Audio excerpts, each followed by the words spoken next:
medio de la crisis que estamos viviendo, huracanes, terremotos, incendios, pandemia, necesitamos un mensaje a nuestro corazón. Ministerio al pequeño rebaño. Reciban un saludo de parte de su amigo el pastor Miguel Tirado, y estoy acompañado hoy de el pastor Orlando González, y me siento muy feliz de poderles invitar para que juntos elevemos una palabra de oración. Gracias, eterno Padre, por el gozo de la salvación, por la manera como tú has guiado a tu pueblo. Hoy reafírmanos en nuestra fe y concédenos tu bendición. En el nombre de Jesús. Amén. Amén. En nuestro video anterior estuvimos hablando de lo que experimentó el movimiento adventista en la primavera de 1844. Ellos habían pensado que en la primavera era donde se señalaba el tiempo en que había de venir Jesús. Y al pasar la primavera y llegar al verano estaban probando su fe, estaban desanimados. Y los argumentos basados en los símbolos del Antiguo Testamento indicaban entonces que era en el otoño como el tiempo en que el acontecimiento representado por la purificación del santuario debía verificarse. Y esto resultó muy claro cuando la atención se fijó en el modo en que los símbolos relativos al primer advenimiento de Cristo se habían cumplido. La inmolación del Cordero Pascual prefiguraba la muerte de Jesús. San Pablo dice, nuestra Pascua, que es Cristo, fue sacrificada por nosotros.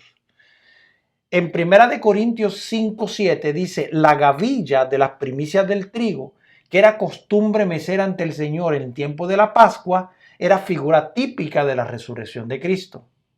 Por lo tanto, San Pablo dice, hablando de la resurrección del Señor y de todo su pueblo, Cristo las primicias, luego los que son de Cristo en su venida. 1 Corintios capítulo 15, versículo 23.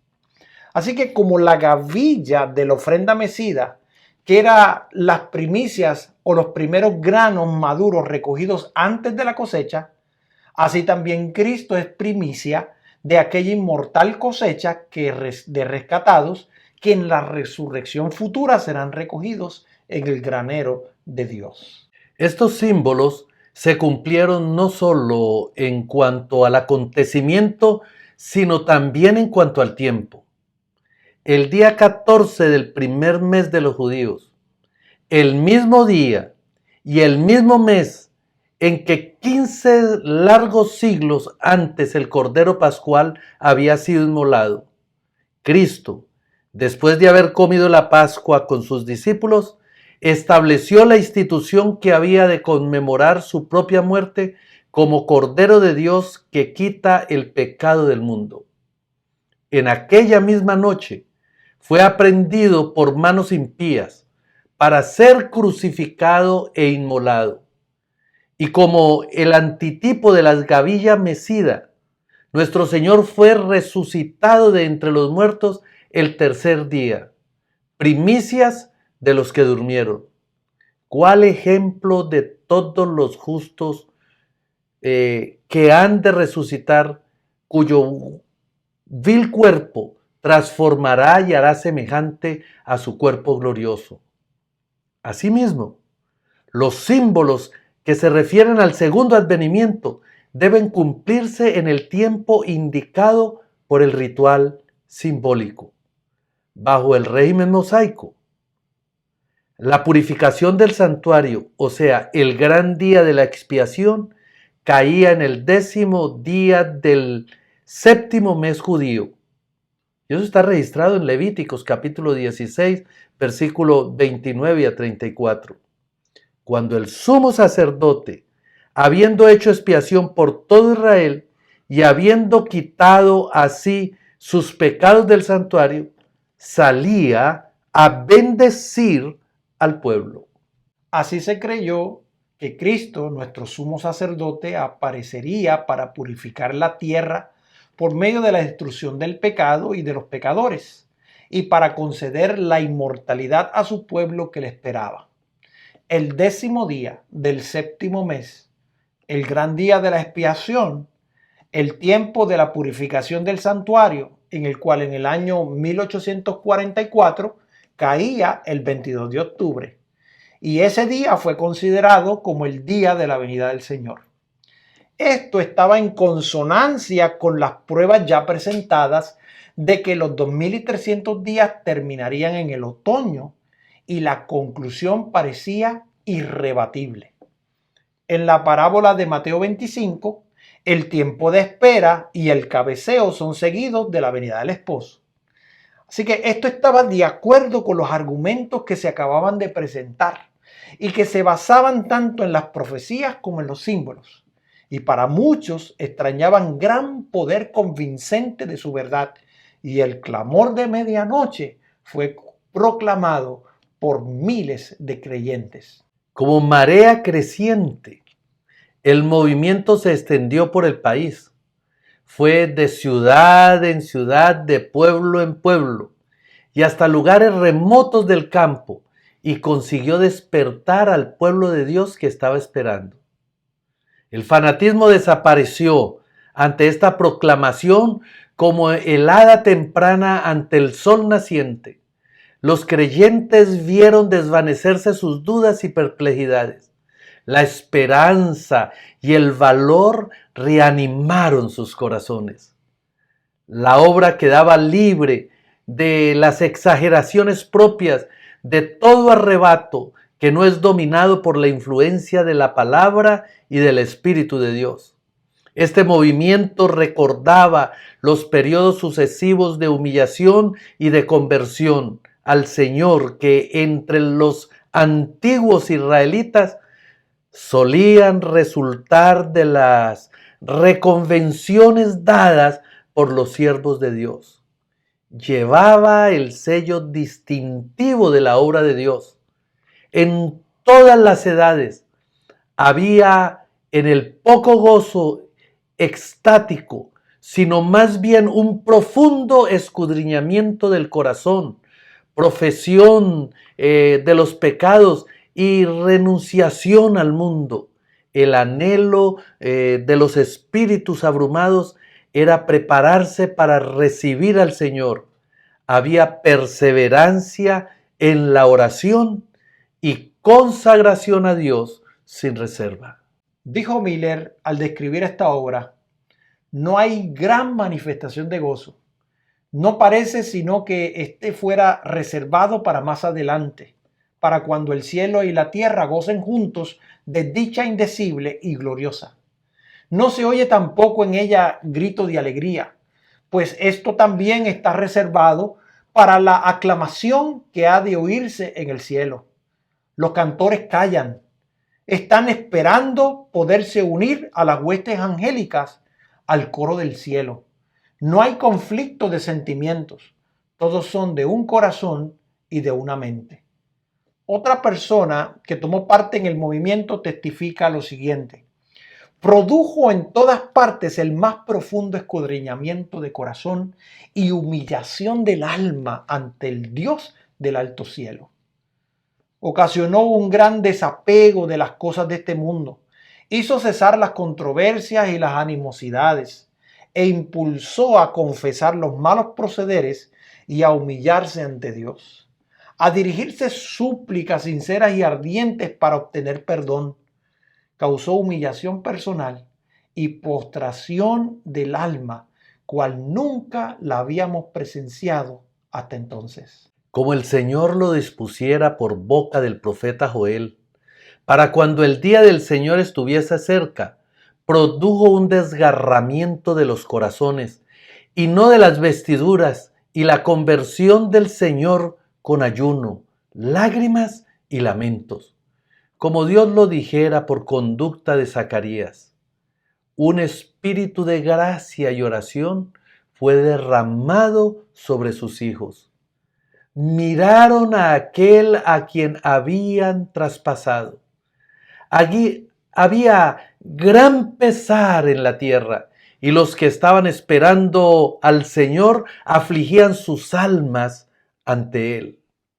Entre todos los grandes movimientos religiosos habidos desde los días de los apóstoles, ninguno resultó más libre de imperfecciones humanas y engaños de Satanás que el del otoño de 1844.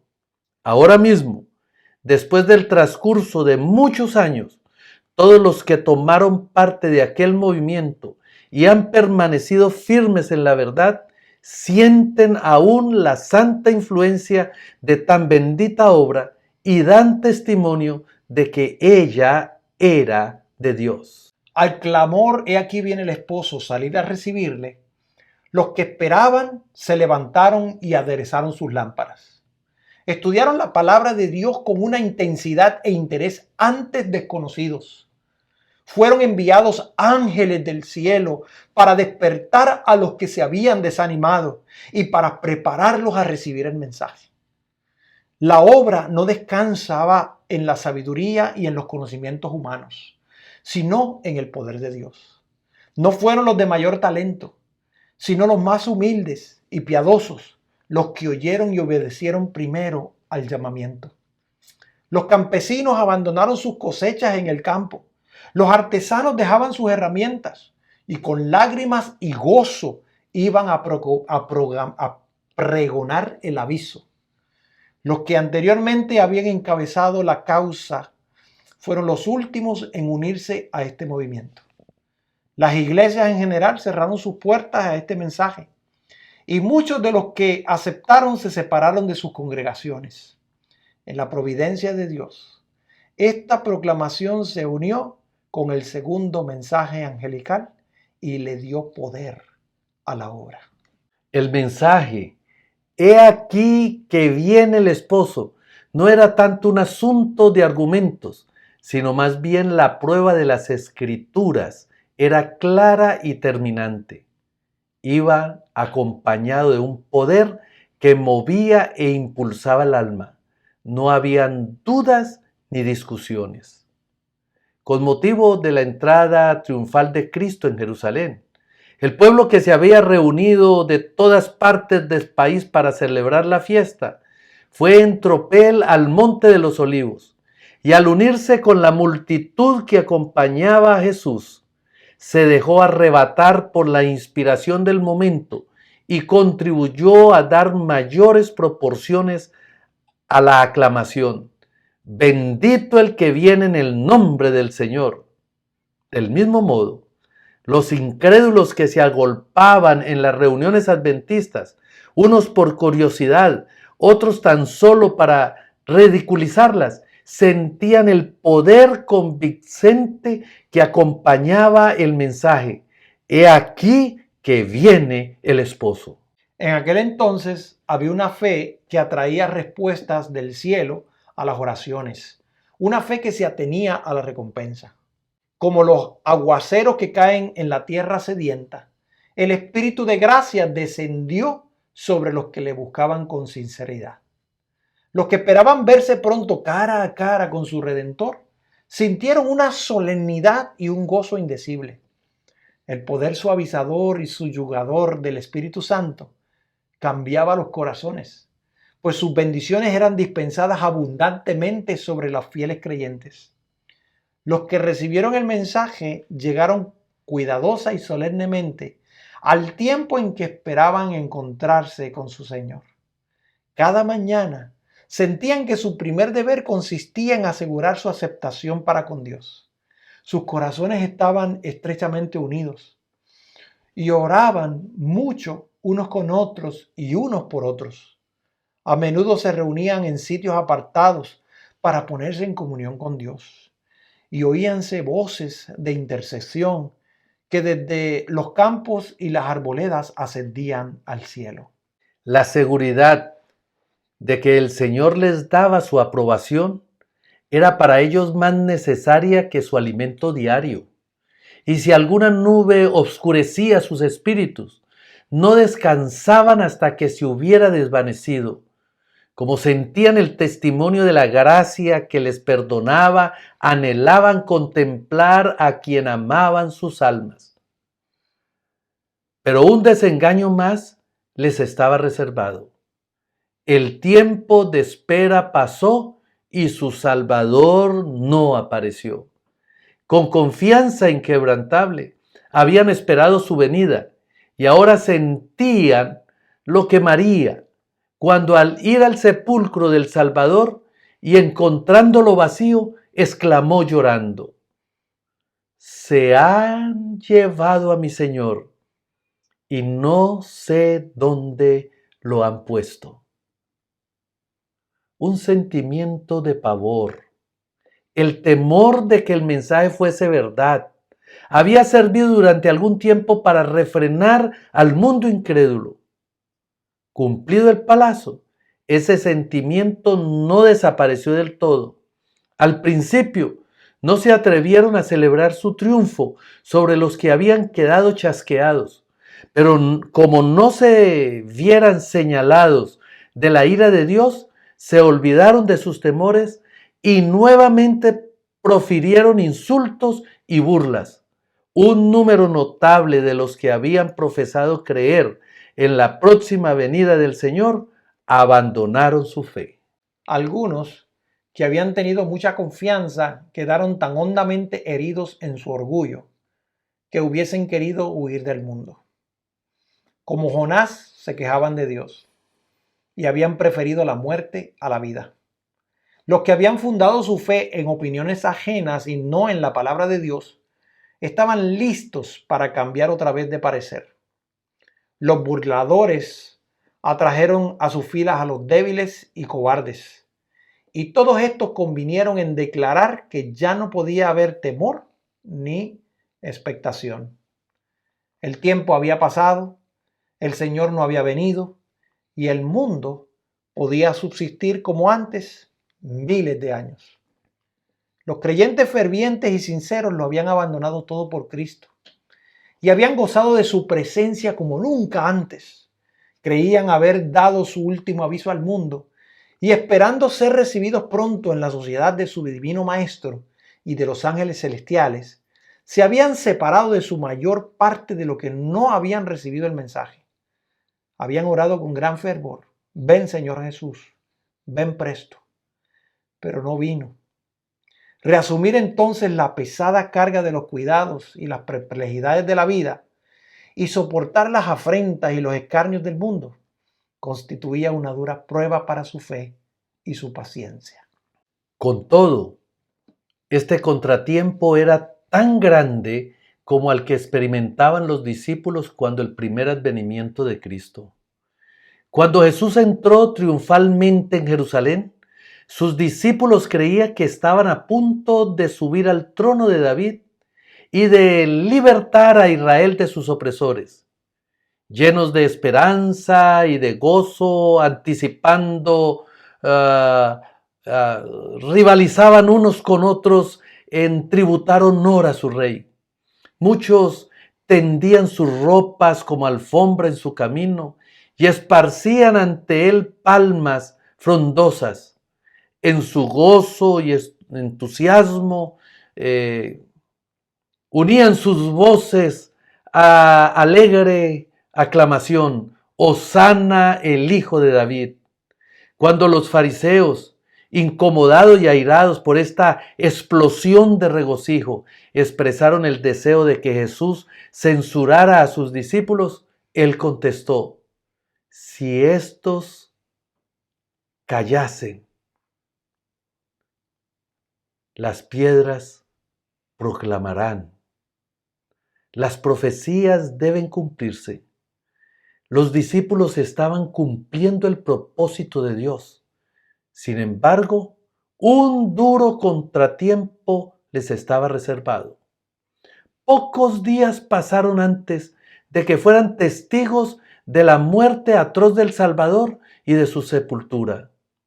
Su expectación no se había realizado y sus esperanzas murieron con Jesús.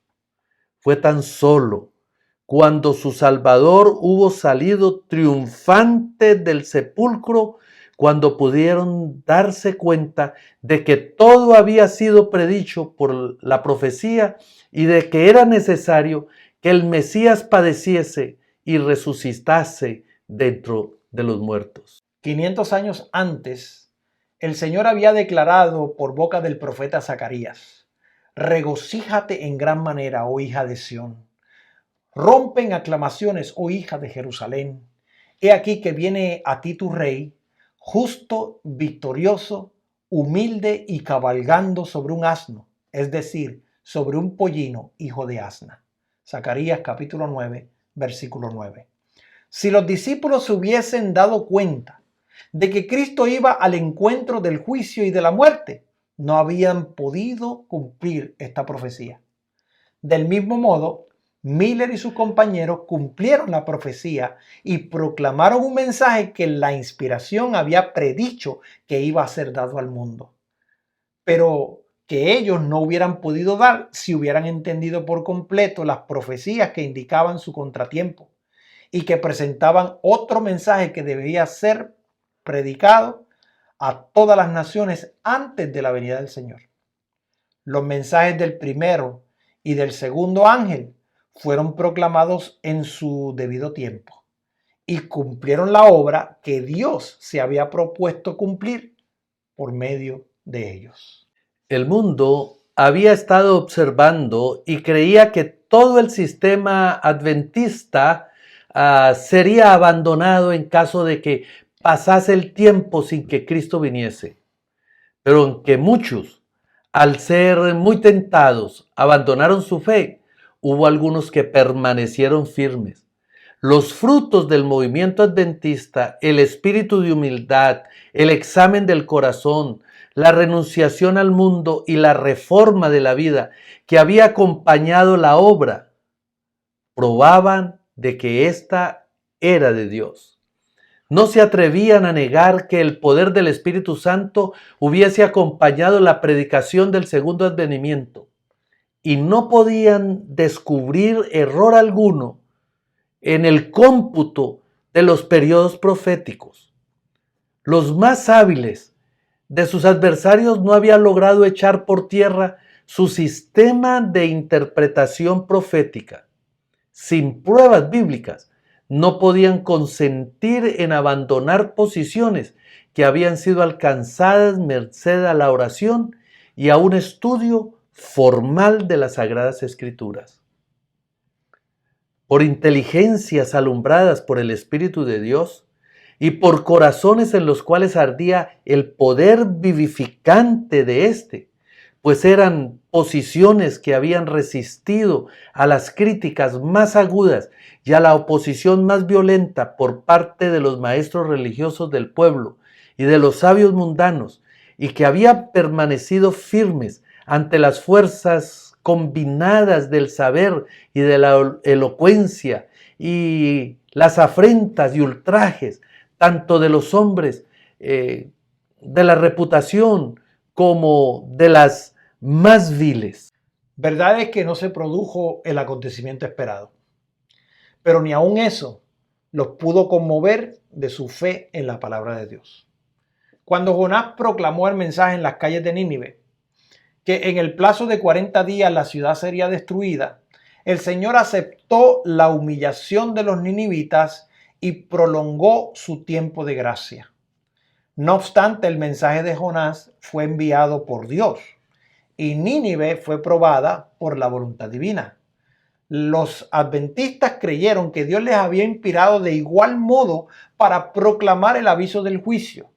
El aviso, decían, probó los corazones de todos los que lo oyeron y despertó el interés por el advenimiento del Señor, o determinó un odio a su venida que resultó visible o no, pero que es conocido por Dios. Trazó una línea divisoria, de suerte que los que querían examinar sus propios corazones pueden saber de qué lado de ella se habían encontrado en caso de haber venido el Señor entonces. Si habrían exclamado: he aquí este es nuestro Dios, le hemos esperado y Él nos salvará, o si habrían clamado a los montes y a las peñas para que cayeran sobre ellos y lo escondieran de la presencia del que está sentado en el trono y de la ira del Cordero. Creemos que Dios probó hacia su pueblo y su fe, y vio en sí, en la hora de aflicción, si retrocederían del sitio en que creyera conveniente colocarlos y si abandonarían en este mundo confiando absolutamente en la palabra de Dios. Los sentimientos de los que creían que Dios los había dirigido en su pasada experiencia están expresadas en las siguientes palabras de Guillermo Miller. Si tuviese que volver a empezar mi vida con las mismas pruebas que tuve entonces, para ser de buena fe para con Dios y los hombres, tendría que hacer lo que hice. Espero haber limpiado mis vestiduras de la sangre de las almas. Siento que, en cuanto me ha sido posible, me he librado de toda culpabilidad en su condenación. Aunque me chasqueé 2 veces, escribió este hombre de Dios, no estoy aún abatido ni desanimado. Mi esperanza en la venida de Cristo es tan firme como siempre. No he hecho más que lo que después de años de solemne consideración sentía que era mi solemne deber. Si me he equivocado, ha sido del lado de la caridad, del amor a mis semejantes y movido por el sentimiento de mi deber para con Dios. Algo sé de cierto, y es que no he predicado nada que no creyese, y Dios ha estado conmigo, su poder se ha manifestado en la obra, y mucho bien se ha realizado. A juzgar por las apariencias humanas, muchos miles fueron inducidos a estudiar las Escrituras por la predicación de la fecha del advenimiento, y por ese medio y la aspersión de la sangre de Cristo fueron reconciliados con Dios. Continúa diciendo Miller, nunca he solicitado el favor de los orgullosos, ni temblado ante las amenazas del mundo. No seré yo quien compre ahora su favor, ni vaya más allá del deber para despertar su odio. Nunca imploraré de ellos mi vida, ni vacilaré en perderla, si Dios en su providencia así lo dispone. Dios no se olvidó de su pueblo. Su espíritu siguió acompañando a los que no negaron temerariamente la luz que había recibido, ni denunciaron el movimiento adventista. En la epístola a los Hebreos hay palabras de aliento, de admonición para los que vivían en la expectación y fueron probados en la crisis. No desechéis pues esta vuestra confianza, que tiene una grande remuneración, porque tenéis necesidad de la paciencia, a fin de que, habiendo hecho la voluntad de Dios, recibáis la promesa. Porque dentro de un brevesísimo tiempo vendrá el que ha de venir y no tardará. El justo empero vivirá por la fe, y si alguno se retirare, no se complacerá mi alma en él. Nosotros, empero, no somos de aquellos que se retiran para perdición, sino de los que tienen fe para salvación del alma. Hebreos capítulo 10, versos 35 al 39. Esta amonestación que va dirigida a la iglesia en los últimos días se echa de ver por las palabras que indican la proximidad de la venida del Señor. Porque dentro de un brevísimo tiempo vendrá el que ha de venir y no tardará. Y este pasaje implica claramente que habría una demora aparente y que el Señor parecería tarde en venir. La enseñanza dada aquí se aplica especialmente a lo que les pasaba a los adventistas en ese entonces. Los cristianos, a quienes van dirigidas esas palabras, están en peligro de zozobrar en su fe. Habían hecho la voluntad de Dios al seguir la dirección del Espíritu Santo y su palabra, pero no podían comprender los designios que habían tenido en lo que habían experimentado, ni podían discernir el sendero que estaba ante ellos, y estaban tentados a dudar de si, en realidad, Dios los había dirigido. Entonces eran cuando las palabras tenían su aplicación. El justo, empero, vivirá por la fe.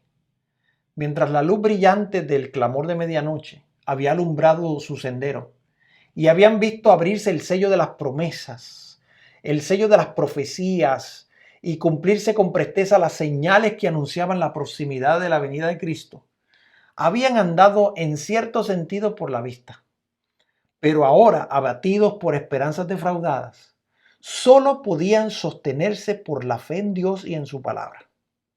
El mundo escarnecedor decía: habéis sido engañados, abandonad vuestra fe y declarad que el movimiento adventista era de Satanás. Pero la palabra de Dios declaraba: si alguno se retirase, no se comparecerá mi alma en él. Renunciar entonces la fe y negar el poder del Espíritu Santo que había acompañado ese mensaje habría equivalido a retroceder camino de la perdición. Estas palabras de San Pablo los alentaban a permanecer firmes. No desechéis pues esta vuestra confianza.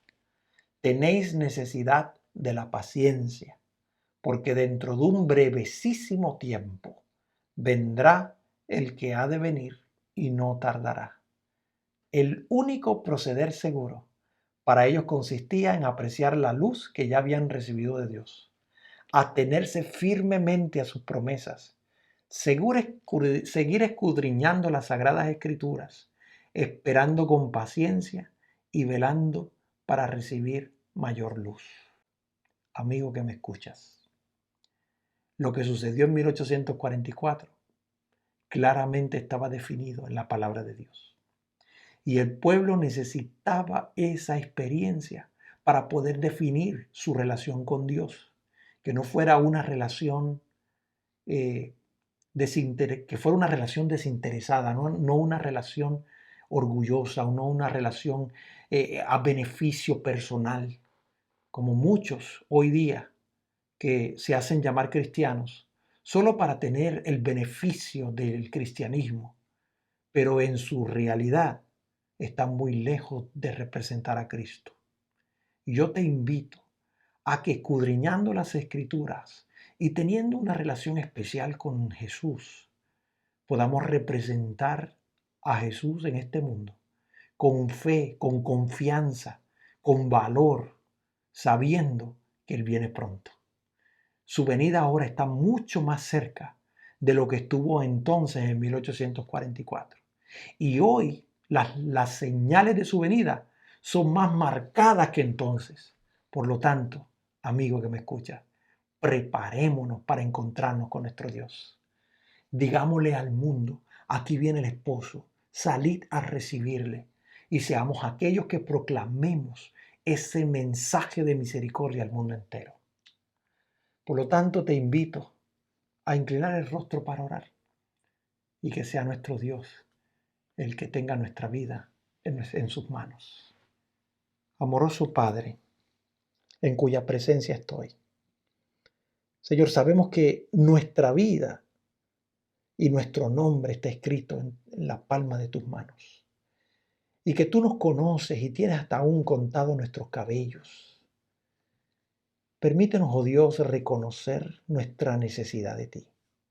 Reconocer que nuestra fe tiene que estar fundada en la palabra de Dios y no en nuestros sentimientos, ni en la experiencia que tienen otros, sino que cada uno de nosotros necesita tener una experiencia personal.